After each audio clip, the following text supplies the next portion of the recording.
ശോചനീയാവസ്ഥയിൽ Irulam Manalvayal road. വർഷങ്ങളായി പൊട്ടിപ്പൊളിഞ്ഞു കിടക്കുന്ന റോഡിലൂടെ കാൽനടയാത്ര പോലും ദുസ്സഹമാണ്.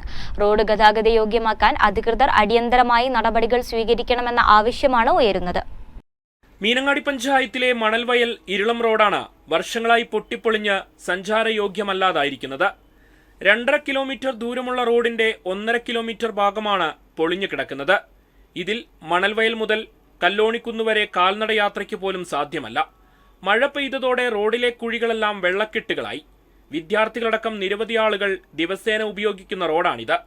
റോഡിലെ കുഴിയിൽ ചാടി വാഹനങ്ങൾക്ക് കേടുപാടുകൾ സംഭവിക്കുന്നതും പതിവാണ്. റോഡിന്റെ ശോചനീയാവസ്ഥ പരിഹരിക്കാൻ അധികൃതർ അടിയന്തരമായി നടപടി സ്വീകരിക്കണമെന്നാണ് നാട്ടുകാരുടെ ആവശ്യം. ഇപ്പൊ ഈ റോഡിന്റെ അവസ്ഥ എന്ന് പറഞ്ഞു കഴിഞ്ഞാല് നമുക്ക് കുറച്ച് പഞ്ചായത്ത് കുറച്ച് മീനെ തരികയാണെങ്കിൽ മീൻ കൃഷി തുടങ്ങാൻ പറ്റിയ ഒരു അവസ്ഥയിലുള്ളത്. അത്രയും കുഴിയ. ഒരു ഗട്ടറിൽ നിന്ന് വെട്ടിച്ച അടുത്ത ഗട്ടറിലേക്കാണ് വണ്ടി പോകുന്നത്.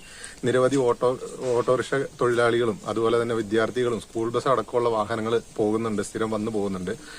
ബിജു നാട്ടുനിലം, വയനാട് വിഷൻ, ഇരുളം.